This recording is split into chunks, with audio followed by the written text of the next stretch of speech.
And we're here, everybody. It's so good to see you all. Hey.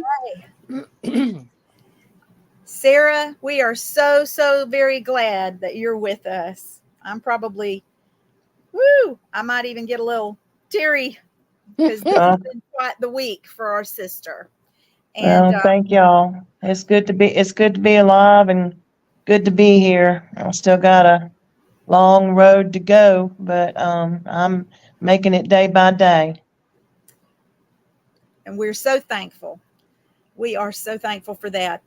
Sister Sandy is not with us tonight, but she spent a good deal of the day with Sister Sarah today. She had another event she had to take care of tonight, but we missed that shine. We are so excited to have Colleen and Richard Johnson here from EVP Paranormal, and we kind of have a history. Uh, I personally met Richard and Colleen in October of 2017 during Hurricane Nate on a cruise ship. And a year later, was at attending a paranormal dinner at Sister Sarah's house, and had no idea that we had met them on the cruise ship. They walked in. I'm like, oh my goodness, I know those people. We met during Hurricane Nate, and that was the most costly hurricane. I had to look it up. That was the most costly hurricane in Central America. So I think we all survived, and we met for a reason. I don't believe anything is it's happenstance. I believe everything happens for a reason, and I'm so grateful to have met you guys. We want to give a big shout out to Stan and Teresa Fikes, Webb Paranormal Network, correct? Is that right, Sarah? Am I saying it correctly? Webb Radio Network. Webb Radio Network. See, Yeah. that's why I have to have my sister. That's why we have to work together. So it's been we're so grateful and thankful to them for setting the show up for us. And also we want to give a big shout out to Rogue Turtle in Enterprise, Alabama. That is Erin. Go see her if you will. She has all of your esoteric needs, stones, anything else that you might need for your world. And Adam Manasco at Camp 31 in Bruton, Alabama, has some of the best barbecue anywhere. So go and see Adam. But we're going to, unless, Sylvia, do you have anything you want to add before we jump right in? Let's jump right in and get started. Okay. Well, we again, we welcome you, Richard. And I want to start with this question. When did you start associating with and become involved with the paranormal?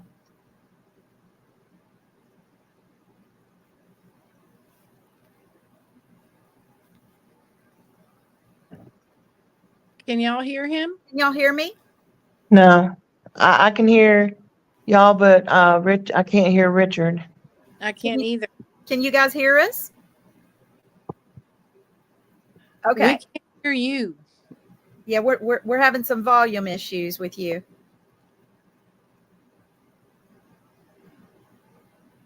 Richard, if you can hear me, back out of the chat and then come back in.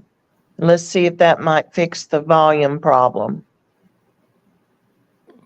Y'all give us just a minute and Richard will be back.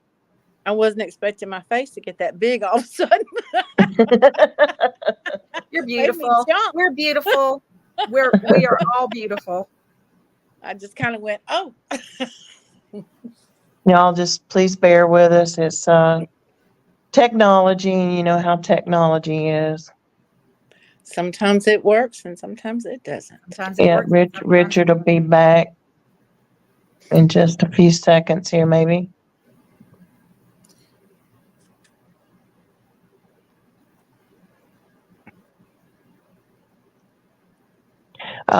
Vanessa had popped in, Mary, and she said hi. So hi, Vanessa, all the way from Virginia. We love you, girl. So glad that you decided to join us tonight. Yeah. There we go.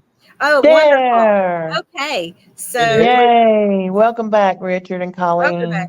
So my question was, when did you and Colleen, separately, get involved with the paranormal? What around what time of your life? Well, I got involved in it, like investigating. Probably, I was in my early 20s, I guess. So, a long time ago. Long time. Yeah, that's Probably, well, I mean, 25, 26 years ago. Yeah. I had some things happen when I was a kid in a house we lived in, and there was a lady that was in the house, and so but I wasn't never. It was weird because I wasn't really scared of it. It didn't scare me. To me, it was always ghosts were interesting.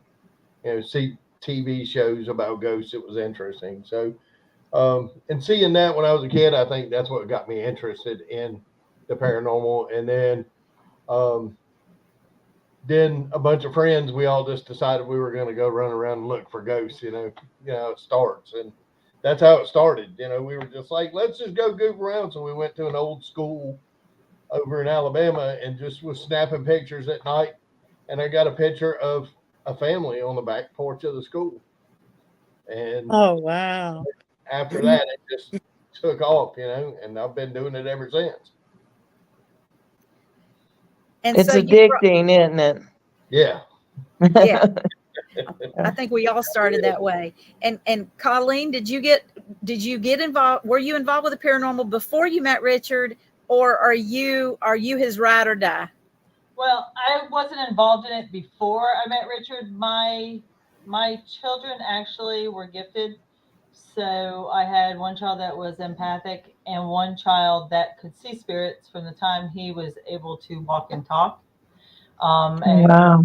in my previous marriage, and I was pregnant with my second child, and my oldest was talking to somebody and walked around me and was saying bye, bye, and walked all the way around me and up to the garage door, waving bye. And I said, "Who are you saying bye to?" And he said, "Him," and just pointed at the garage door. Wow. From that point on, he was talking about the sparkle man that he would see in the house. They'd see the sparkle man upstairs. They'd see him in their doorways, and so I actually met Richard because I was on a dating website, and I had he was my top match, but I had seen on the dating website one of his hobbies was ghost hunting. And so I sent him a message and I said, "Okay, I'm not hitting on you. I just wanted to know if you got into this because of something that happened as a child, because this is what's happening with my children, who I 100% believe them, and I wanted to know how to help them and how to work with them so that they weren't afraid of their abilities. And I sure wasn't going to sit there and tell them that they were making it up or that it wasn't real, because it was real and it was very real to them. And that's how we actually met, and we've been together ever since. We That's talked great. for hours. What a great story. A paranormal romance. I love that. Awesome. That is so cool. That is. That's awesome. Yeah, we're a mess, that's for sure. And we started investigating together then, and that's hey, there's Crystal. Hey, Crystal. Hey, y'all. Ghost Hunt Housewives. We started investigating together at that point, and we haven't stopped. It's good to see the Ghost Hunting Housewives there. I know you guys have done some investigations with them. I've actually watched some of your stuff with them, so that's awesome. Yeah, they're pretty awesome Richard, girls. So tell us. Think of the most one of the most poignant things that's happened to you, or investigations that you've been on. Let's just story tell a little bit tonight. Well, I think the scariest one that I went on, we went to a house, and people sometimes look at me and say, "No, there's no way, dude." But I went to this house, and the lady said, "I'm trying to sell the house, but there's something in it. I don't know what it is." We went in the house. The only thing that was in the house was just a table. She had already moved out. The house was empty. So I put a digital recorder on the table, and as soon as I sat it down, I feel this pow, and I got smacked right in the face. Handprint on my face. Wow. And so I went outside and we listened to the recorder. And as soon as I started playing it, it said, you can hear me lay it on the table and you hear the like that. And then it says, you might die here. Oh, Whoa. Oh. That time to whole pack up. house was like, you could see things like looking over the top of the roof when you were outside. It looked like shadows were popping up over the roof. It was nuts. So we had some people come in and they did a lot of house cleansing. We tried to help her out, and I guess they got rid of whatever was there, but that was the scariest place. I think my favorite place is Fort Morgan. Yeah. Because I mean that's where I have to say I grew as an investigator. That was my spot. You know, some people find their spot. You know, and at the time there was a different guy running it, Mr. Blankenship. And so he was like, look, it keeps me from having to run around here in a truck on the weekends to look for people that are breaking in because I know you're here. So you're like nighttime security. So we investigated Fort Morgan all the time. And, you know, after being there so much, I really think that spirits get to know who you are. Yeah. They knew him so well that another investigative team was there doing EVPs, and they were saying, who's here? Can you say your name? And clear as day, they said, where's Richard? Oh, wow. Wow. I've seen 3 full body apparitions there and a half. I was going to say, does it count as full body if it's only the legs? Yeah, one was just a set of legs. But I've seen 3 full bodies. One was really, it was kind of hard to see, but you could see it. The other 2 were so clear it looked like a person dressed up like a reenactor for the Civil War. Wow. That clear. Mhm. And one of them was a picture that was actually on Expedition X with Josh Gates. I was on, well, I can't say I was on Expedition X, but I feel like I was because Absolutely. that picture was like my pride and joy, you know. And Yeah.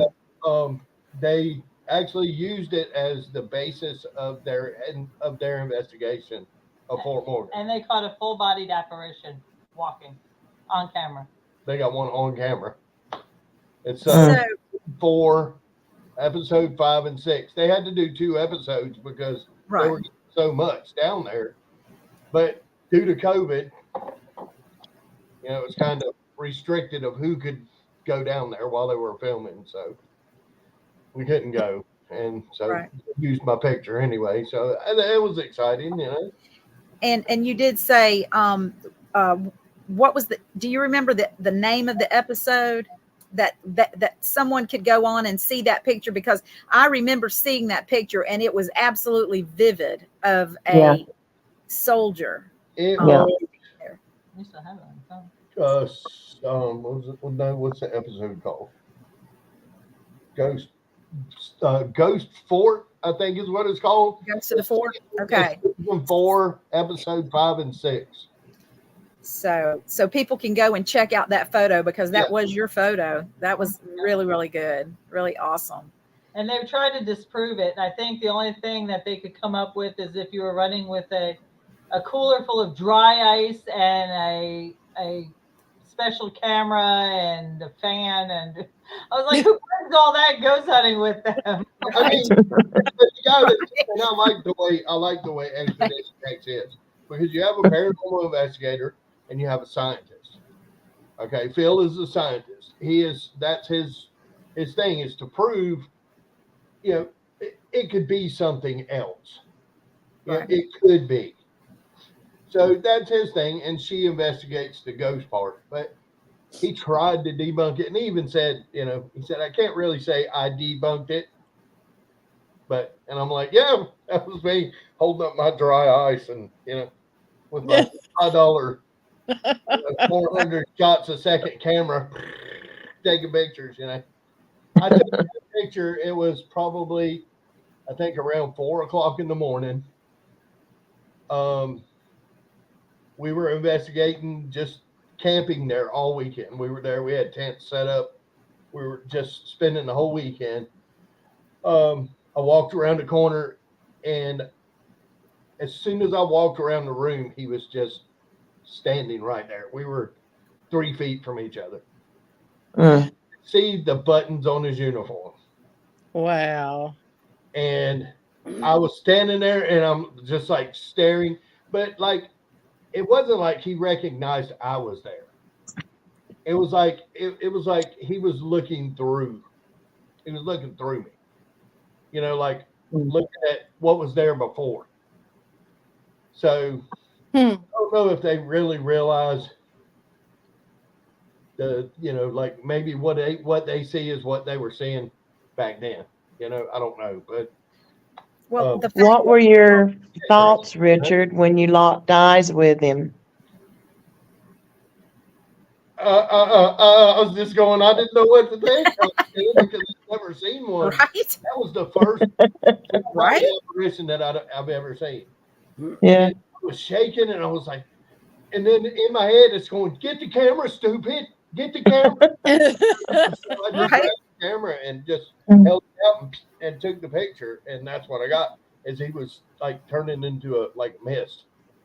Yeah. So, And that's why when we investigate, I'm always filming him. Yes. Right. So he doesn't have to sit there and go get the camera. Right. I am constantly filming him. Absolutely. Wow.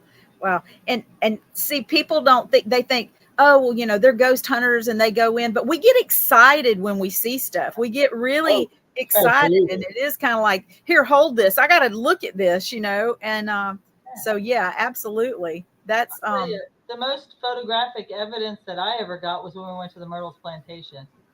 I didn't get a lot as far as EVPs go or anything else, but as far as photographic evidence, I got a full-bodied apparition at 9 o'clock in the morning. Yeah. Just standing, the little building where you do breakfast, and I was standing on the porch, and I just take pictures with my phone, just fast.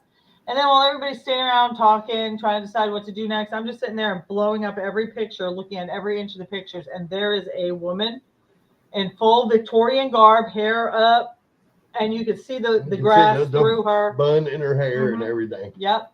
Oh, wow. It's undeniable. The creepy thing is in the house we were on the tour, and it was just grown-ups. There were no kids. It was just like 6 of us, and we were all grown-ups. And she took one, and there's this couple, and they're standing in front of a mirror in this room, and over the man's shoulder, you see a little kid's head, like his nose, his eyes, and the top of his looking head. over his shoulder. And I mean, it is a clear, like somebody was holding a kid behind him.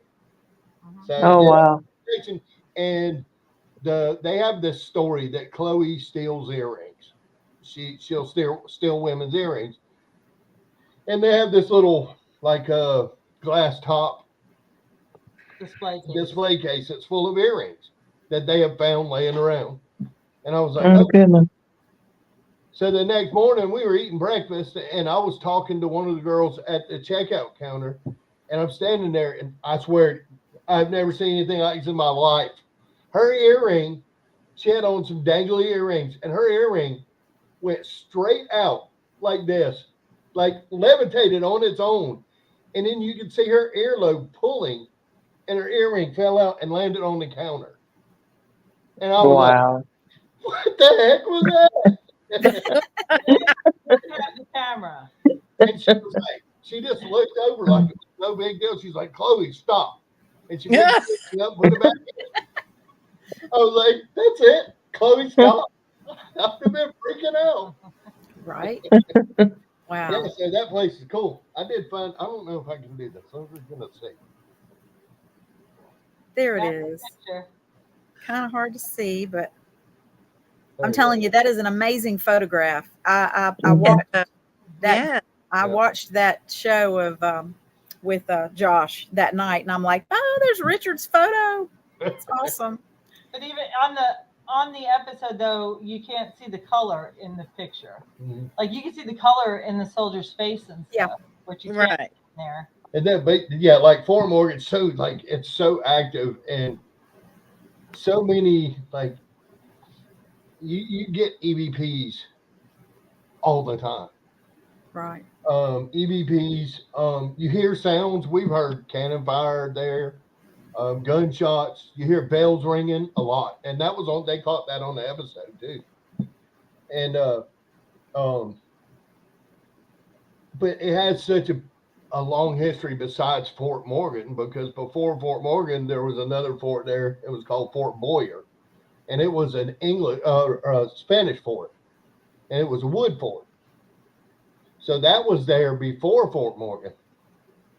And then, of course, you have the Native Americans that were there, Yeah. before anybody else was there. That was all Native Americans.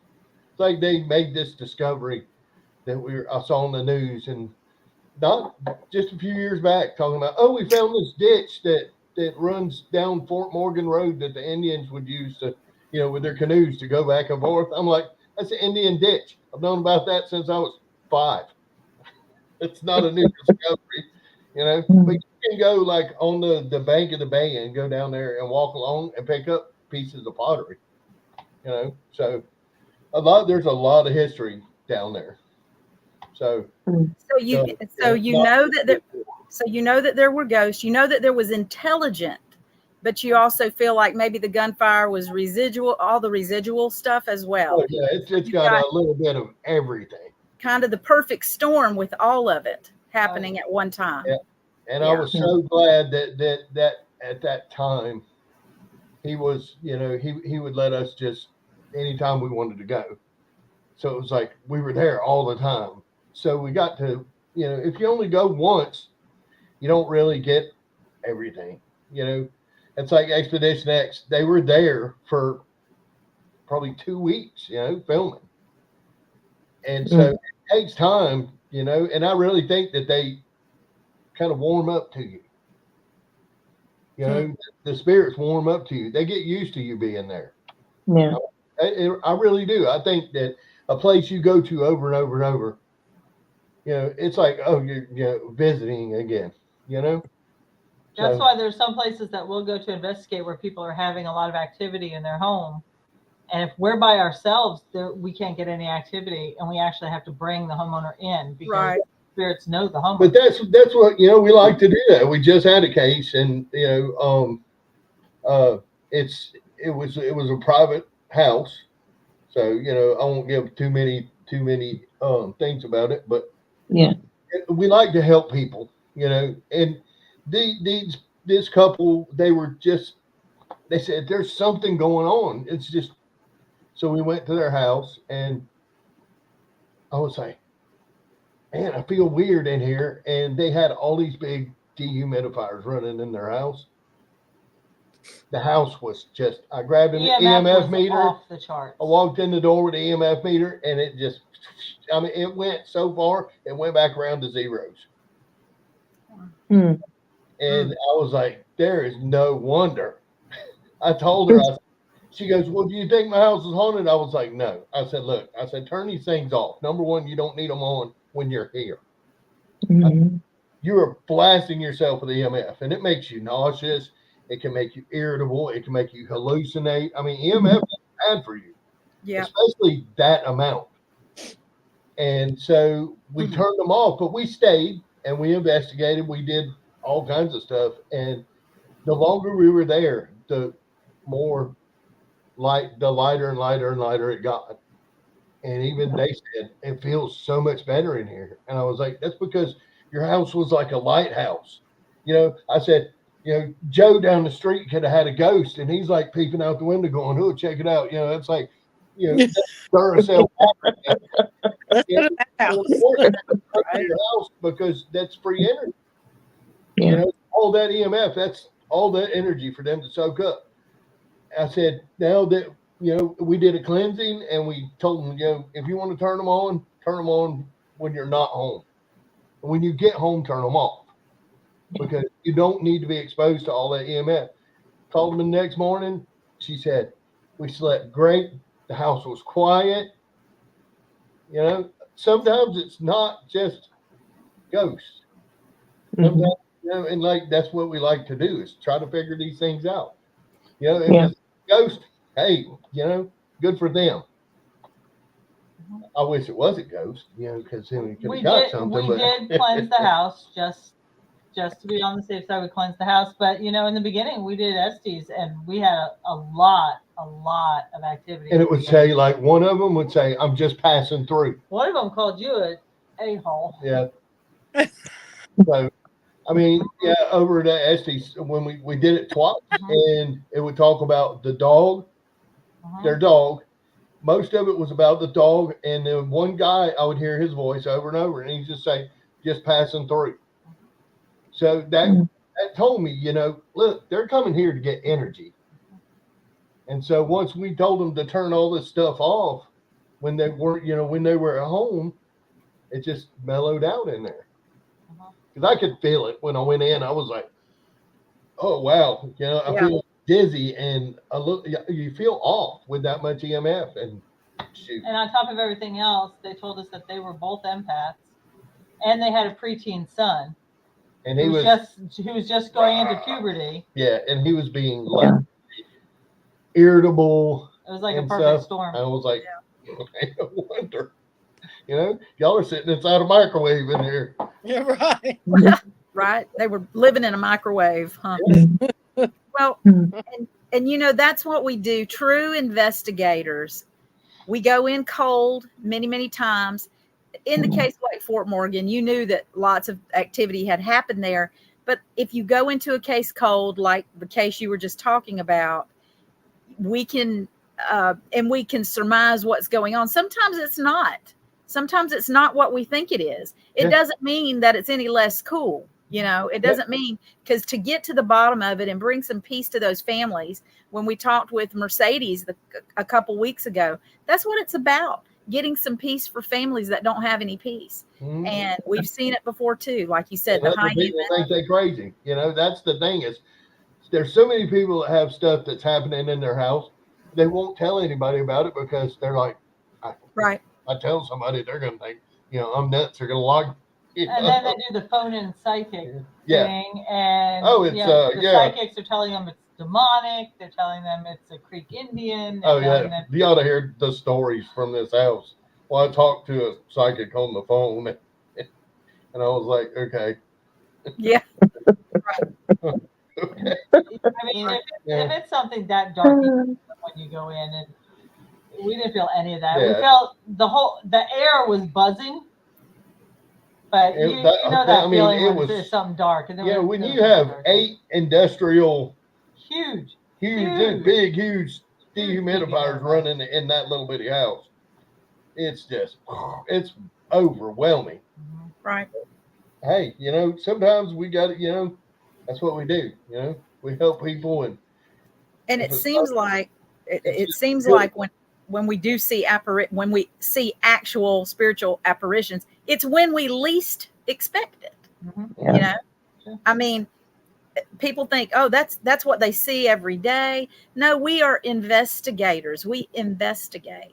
More times we investigate places and not get anything. Right. Than you do get evidence. Yeah. Well, you know, you go to a lot of places, and it's like I hear people say it, and I believe it too. They you know, spirits don't work on our schedule. You know, one team can go to a place one night and it just be off the chain. They can get EVPs, everything. The next night, nothing. Nothing. Another team go in there, nothing. You know, they sell when they want to. And do you think that that's atmospheric a lot of times, Richard? Like the moon cycles or just the atmosphere? Yeah, it could be. Has a lot to do with people. You know, there's you know, you could go on an investigation, and depending on the group of people that's investigating, if you have one person that's kind of like the, you know, oh God, we don't even want to be around you, but we're tolerating you to keep you here kind of person, you know, somebody you're just holding on to, I think that negativity kind of pushes things away from you. You know what I mean? Right. So, it has a lot to do with how you go into the investigation too. I think, everybody has a good attitude. We've actually had people on our team who, if they were in the middle going through something or had a lot of drama or a lot of stressors in their life at that time, Right. and we were going someplace that we didn't know if there was something that was going to attach, we would tell them, okay, well, maybe it's best if you sit out this one. Are you sure that you want to do this? Because you know from doing this, if you have a lot of stressors going on in your life, if you're going through something bad, if you're going through a divorce or whatever, that's when they want to attach, and Right. you have to walk away with something. Yeah. Yeah. So I mean, attitudes, your emotional state. Yeah. It's like say for instance, you just went through something very traumatic. You really shouldn't be going on an investigation because your defenses are down. Number Yeah. one, and so yeah, I mean it does. And the atmosphere, I think, stormy nights. I love going ghost hunting when it's thunderstorms out. Just because it's going to charge the atmosphere. We know that. That's what they feed off of is energy. So a lightning storm is a great time to go investigate. We did Yeah. we did Polly Jail with our friends Ghost Hunting Housewives, and it was thunder and lightning and torrential rain. I thought we were going to be washed out. Right in the middle of my Estes. Right in the middle of his Estes session, and he couldn't hear or see anything. We were in the middle of the jail, and he said, "It's raining." That's what I heard through the And headphones. there's no way he could have known it was raining because it wasn't raining when he first put the headphones and the. So Yeah. that place was interesting. Polly Jail. Yeah. It was I've been there. very interesting. And seeing it on TV and then actually going there, you're like, dang, this place it's so small. It is so small, So it's tight quarters. So, you only want a couple of people at a time, inside and you just whisper and it echoes. So I have not been there, but I would love to go. I have been to the small jail in St. Augustine, and it's very tiny, but there is a lot of activity there. yes, The jail in St. Augustine is actually a little bigger than the one in Wow. Polly Jail is very, very tiny. Like you can spit from one end to the other. It's weird. Like when you walk in, you can stomp on the floor. It looks like concrete, but when you stomp on the floor when you walk into Polly Jail, it echoes. Doom, doom, doom. Like it's hollow under that building. Wow. There's something underneath there. Probably. Yeah. Probably so. Yeah, well, I mean, we've been, golly, 25 years. I've been in so many places. He's old. I've been. Started to say, so when you sit your dry ice chest down to get your photography, it would cave in, right? On the dry ice. I'm gonna go take the dry ice. I just put down the dry ice. We have actually investigated we actually did an investigation years ago with Sarah's team. All of us together did an investigation, and I can guarantee the public that's listening, Colleen and Richard don't carry dry ice around with them. I promise you that was that EVP we got. That was probably one of the freakiest things ever, because when I listened to it and I heard a girl say, "I'm sorry," then Johnny listened to it and he heard a girl say, "I'm sorry," and then we went to Greg and we said, "Greg, listen," and he listened and I said, "What do you hear?" And he goes, "What did you hear?" And I didn't hear a girl say, "I'm sorry." He goes, "Don't you know your own name?" And I'm like, "What?" And then he said, "Listen to it," and I listened to it and there was a male voice. He said, "Colleen." And I was there. How does it change? right. I was like, "What did you do?" And getting back to talking about the atmospheric things, though, and it's funny because people say, you tell them, well, we're paranormal investigators, and they go, "Oh, you like dark and stormy nights," and I'm like, "Yes, we do," and they think because y'all are so creepy and weird, and I'm like, "No, because that's when the electricity is high, and that's when the volume's turned up in the spirit world." They don't understand that. Yep. They just think, they think it's like it is on in the movies, and it's really not. It's a lot more fun than the movies for sure. I know a long time ago I went to um, what's that cemetery out here? The one in Chumuckla. Coon Hill. Coon Hill. Long time. This was a long time ago. Nighttime. Had to walk down that stupid road all the way back there. That's Yeah. long. And we had just found out that the night before we investigated, a bunch of kids went in there and vandalized the place. So there were headstones turned over everywhere. I mean, it was a mess. Mm. And we were walking up to the cemetery. And as soon as we would step inside the gate of the cemetery, you would feel rain trickling on you. Hmm. This is weird. And you walk back out the gate, there's no rain. Go in the gate, there was rain. Just inside the gate. And so I got a recorder out and we're asking questions. We're asking like, what's wrong, whatever. And you hear this woman say, my baby, plain as day, my baby. Oh. We're looking around and we see this little bitty stone and it was just laying there on the ground. And we picked it up and we looked at the name and we found the mother and we put that stone next to it and the rain stopped. Mm. Now you tell me. Woo. Mm. Mm. Wow. I was like, seriously, and because it was so weird, it was only raining inside the gate of the cemetery. That's crazy. That's now, and in the old days, as a teenager growing up in Northwest Florida, that was the challenge. You had to go to Coon Hill Cemetery and walk the wall. Walk around the wall. Yes. That little knee Walk wall the that went wall. around, and you would Look at walk that, the my wall. sister. Hey, Jenny.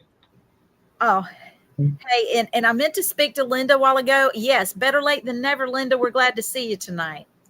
But one afternoon, and that road is long, and in the middle of the summer, it's very hot. And Yeah. Greg and I had gone down there, and I said, I'm going to do it finally. And I was like in my 40s, I think, then. And I said, I'm going to walk the wall. And we put I set my empty water bottle down on the wall. And we walked around, and we were just looking around. And we heard, you know what it sounds like when somebody slaps a water bottle, an empty water bottle? Yeah. Somebody slapped that water bottle off that wall. I mean, you could hear the hand hitting the water bottle. Wow. And I'm like, time to go. And so we still had 3 miles to walk back to the motorcycle. But that was before I really got into investigating. I was still very curious, but yeah, Coon Hill is a great place. And you can still get in there. I know somebody that knows somebody that can get you in there if you ever want to go back. Yeah, because I'd rather them unlock the gate for me than walk down there because it's a long way. Yeah. Amen to that. Oh, It's a long way for sure. yeah, and it's getting now where like the places we used to go and be able to go to just can we investigate tonight? Oh, sure. Now it's like like Fort Morgan. Fort Morgan, it's $500. Yeah, Ooh. it's And expensive. that Only is stay till midnight. that's from 6 to midnight. Midnight's the cutoff. Mm. You're getting active yet. From midnight to 4 is when there's the most activity. Yeah. It is from you get it from 6 to midnight and it's $500. Wow. A lot of places are going to that where it's like 500. So many. I mean, Yeah. they're commercializing things, but there's still so many private people out there that, as we talked about before, that need help. I want to ask you how you feel about provoking, Richard. I want you to tell us how do you feel about that? Investigators that provoke. Do you think there's a place for that? I think there's a place for it. There's it depends on what your objective is in that investigation. If there's something bad that is tormenting a family, okay, they have children and whatever this is just going after these kids, and you sincerely believe that this is what they're saying is true. I think to draw whatever that is out, yes, but just you get some of these investigators, some of them that are on TV. I ain't gonna mention no names, but that are, you know, big time on TV that provoke every time they go somewhere. Yeah. I don't agree with that. Right. You know, I look at it as they were people too. Yeah. You know, they were all people at one time. You know, you talk to them like people. You earn their trust, especially if it's somewhere you're going to go over and over and over again. You know, there's a perfect example. There's a place in Mobile. It's called Richard's Doll House. Y'all been there? Yeah, I have. Yeah. The lady will tell you there's no provoking, and you do not cleanse this house. She Right. loves her ghosts. Right. I've gotten so much cool evidence there, you know, and but there are places, there's people that do that. They go in and they're like, oh, you're gonna show yourself to me, and I mean now, and you know, all this stuff. Well, you know, hey, sometimes you get what you ask for. Right. I mean, I had a dude at Fort Morgan going, and next thing you know, we look over there and homeboy's up in the air. Cameras, equipment, and crap falling all over the concrete. He got picked up, thrown. Wow. I honestly believe if you put aggression out into the atmosphere, that's what you get back tenfold. What True. you put out is what you receive. So if you're going to go into a house that has activity and you're putting out hostility, Yeah. you're going to get that back tenfold. Yep. If you're not prepared for that, then you shouldn't be putting that out there. That's right. That's the way I That's right. So, like I said, I've seen them, and you're right, Richard. A lot of they'll go in, and everywhere they go, they provoke. You know, Yep. and it's just no call for that. It depends on the situation. Exactly. I think there is a place for it as well, but I've heard so many teams go, "Oh no, we never do that. We never do that. We don't do that." Well, you know, there is a place for that. Yeah. I mean, if you're in there where you got to remove something, you have to remove something from somebody's home. It may come down to you being more aggressive, Right. towards whatever's there to make it leave. I mean, Right. you know, sometimes that's what it takes. But like you said, there is a place for it, and it's not everywhere you go. I mean, you know, you just talk to them, and eventually you'll get what you're looking for. Sarah, you can vouch for this. There are not many places that we have been that we've investigated that we haven't heard our names called. When Richard said they heard it say, "Where's Richard?" They were used to you. You know, they were used to you, and you can vouch for that. I mean, I've heard my name called so many times. You've heard your name called so many times. Yeah. And it can be a little alarming. It can be, but at the same time, you're like, well, maybe they want to talk to me, you know, just like a person would say, call your name, you know. So is there anything you want to say? I mean, there's, you know, you can say that. And that's a real good, you know, posture to take when you're investigating. So let's talk about equipment a little bit. And we're going to start closing this down because I know it's been so good to have you guys on the show. But on equipment, what is your favorite piece of equipment? And what would be your dream piece of paranormal equipment?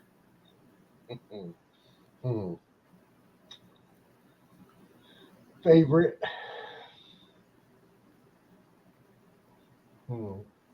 I think my favorite, and some people look at me like, what?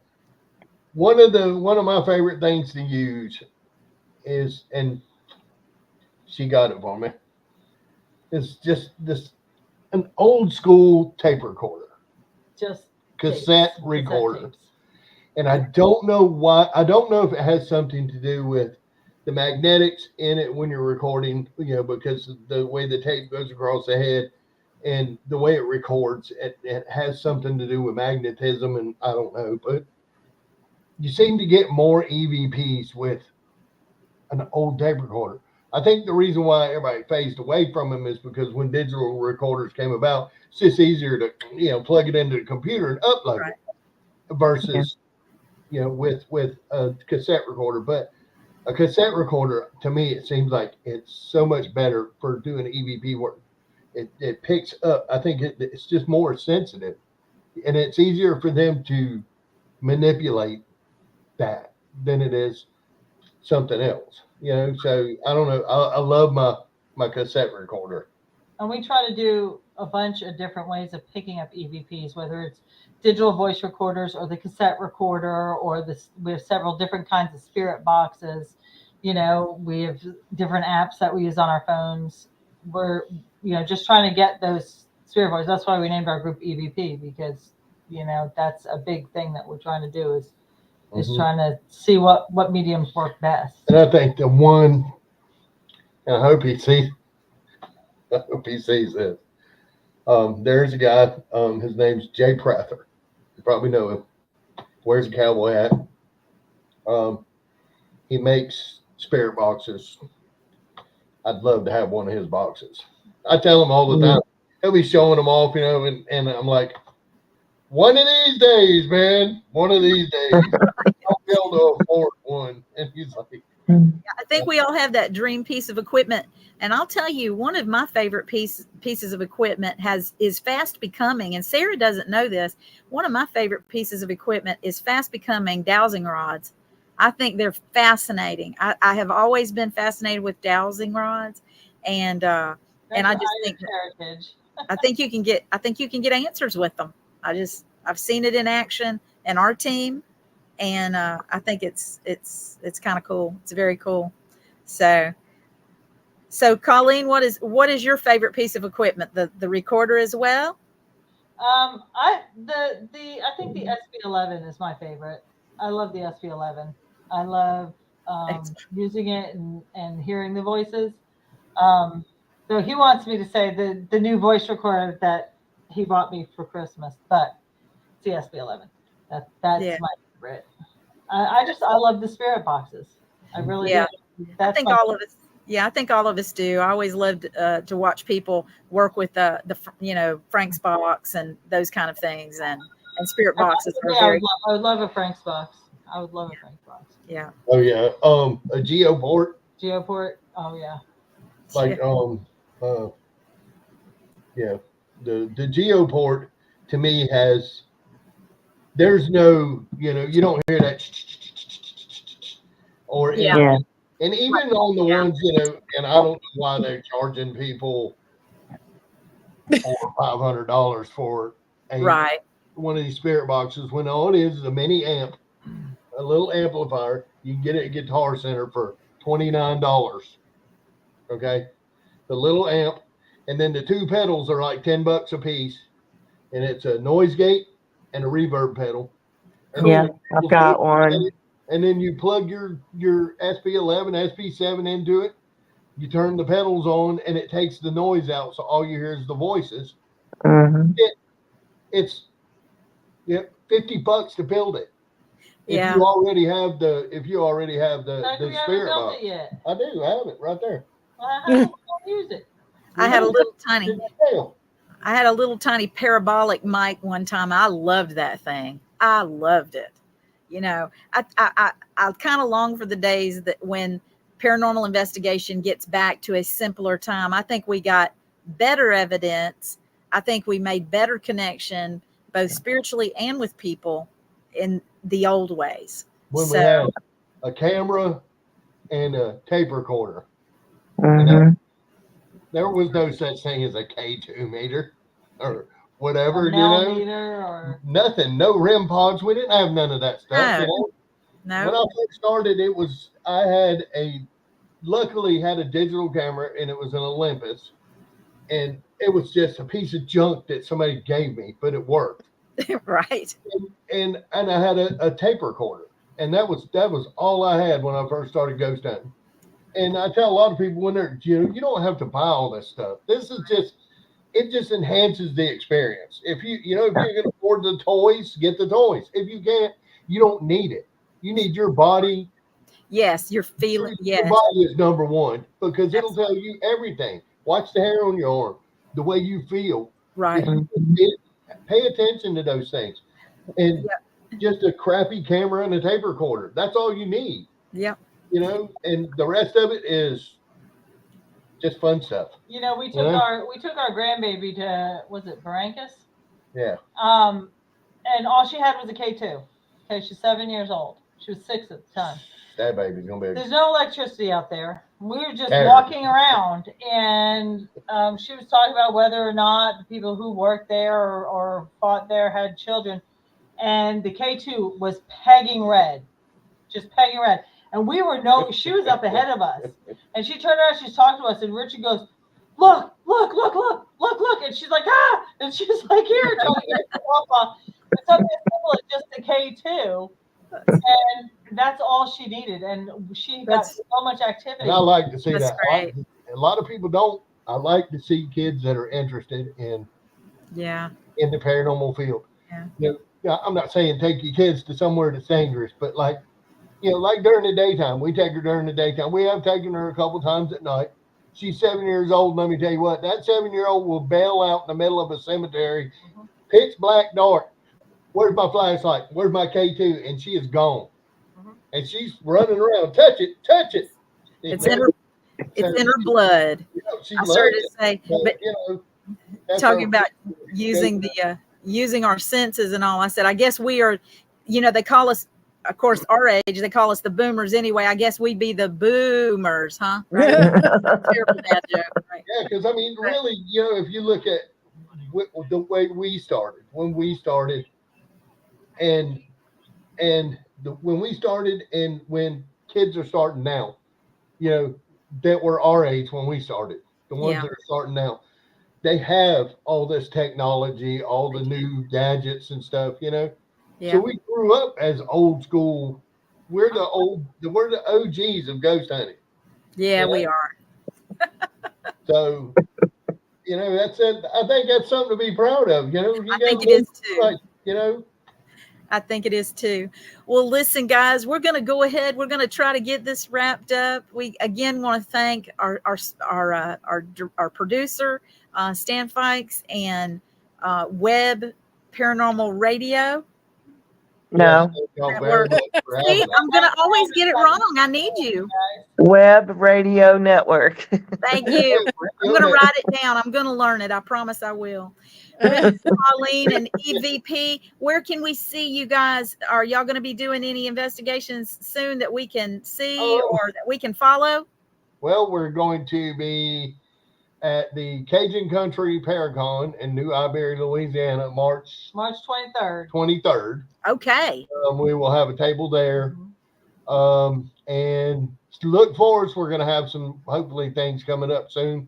We're working on getting some stuff together, and you can find us on Facebook, Instagram, TikTok. I've got an account set up for all of it. We're going to be posting some videos soon. We're working on that. Good. And just getting the ball rolling again, getting back in it. That's awesome. And we it's just been such a pleasure for you guys to be with us tonight. I'm going to let Sister Sarah close this out. Yeah.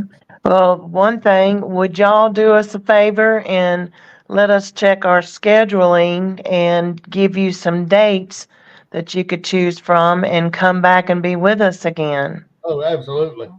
Yeah, we'd love to have you back because there's so much more that y'all could tell and talk about that we just didn't have time for in 1 hour. It's you can't get everything in. So we appreciate y'all so much and would love to invite you back. We appreciate y'all being here tonight and thank y'all. And I want to tell everybody, Linda, I see you, girl. Thank you. And everybody out there, thank y'all for your prayers for me. Keep them coming because I'm doing a lot better, but I still have a long road to go. And y'all don't forget about also the Paracomicon coming up in October in Ozark, Alabama. Yes. It'll be the 5th and the 6th of October this year. So y'all make plans. Are y'all going to have a booth there, I hope Richard so. and Colleen? I hope so. We'd love to be invited. So, Yep. Yeah. This was Yeah, well, I'm sure Stan would be happy to have y'all there. So we'd love to be hook up invited. with him. We can, we can be a speaker if he needs it, whatever, So Yeah, we'd love to Sounds be great. there. We'd love to yeah. participate. And, I'm sure he would love to have you. I know we would love to see y'all there. Yep. Uh, Absolutely. well, thank you, sisters. Appreciate you. Love you so And much. Thank you guys. We'll always love all of y'all. All right. love you guys. God bless everybody, and y'all continue to watch or listen to Paranormal Sisterhood. Yes. And we got a lot more guests that are coming up, and they're exceptional people just like Richard and Colleen with ethereal voices paranormal. And so we're going to say good night and everything, and God bless everybody, and we'll see y'all next time. Good night. Thank night. you. All y'all. Good night.